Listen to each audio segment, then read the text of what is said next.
Le 23 décembre dernier, le ministre de la Justice russe a ajouté plusieurs livres à la liste de ce qu'il nomme « publications extrémistes ». Parmi ces ouvrages figure la version russe du livre John Falun, le texte principal de la pratique spirituelle Falun Gong. Ce livre explique les principes du Falun Gong, également appelé Falun Dafa. Cet ouvrage explique comment suivre les principes de vérité, compassion et patience. Après avoir lu ce livre, beaucoup de personnes ont cessé de consommer de la drogue et de l'alcool et ont également arrêté de fumer. Ce livre peut aider à élever la moralité de la société humaine et a été publié dans le monde entier. Il apporte que du bien à la société et aucun mal.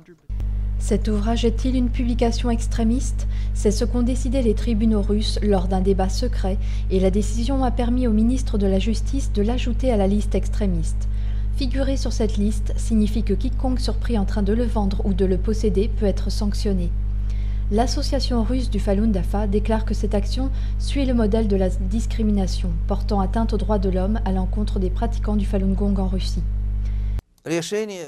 La décision du tribunal à Krasnodar et les actions du ministère de la Justice sont illégales et sans fondement. Nous ne les reconnaissons pas et allons faire appel contre cette décision. John Falun a été publié dans plus de 40 langues. Son auteur, Li Hongzhi, a été nommé 2 fois pour le prix Nobel. Je cultive cette méthode depuis 12 ans. Grâce au John Falun, j'ai compris beaucoup de choses. Pourquoi je dois avoir de la compassion et mener une vie correcte? Pourquoi je ne dois pas mentir ni voler?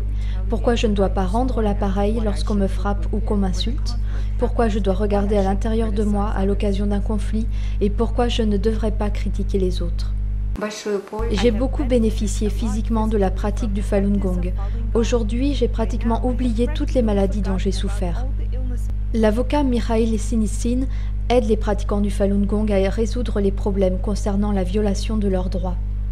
Selon lui, le tribunal n'a délibérément pas invité le Falun Gong à participer au débat parce que l'influence positive du Falun Gong aurait été prouvée. Le débat du tribunal viole les droits des pratiquants russes de Falun Dafa, comme l'accès libre à l'information et le droit d'agir selon leurs croyances.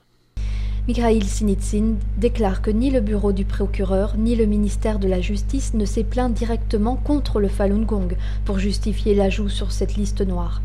Que se cache donc derrière cette décision?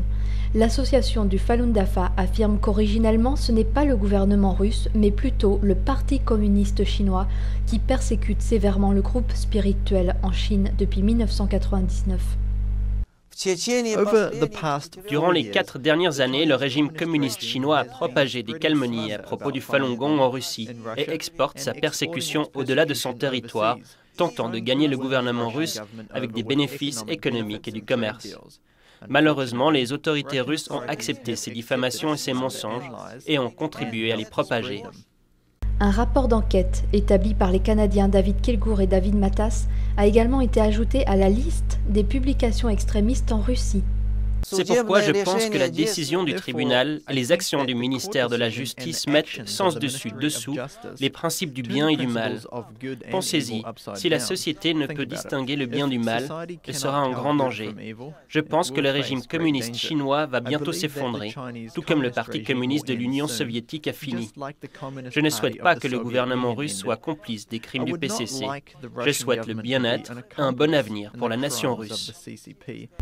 Les pratiquants du Falun Gong feront bientôt appel contre la sentence prononcée par le tribunal.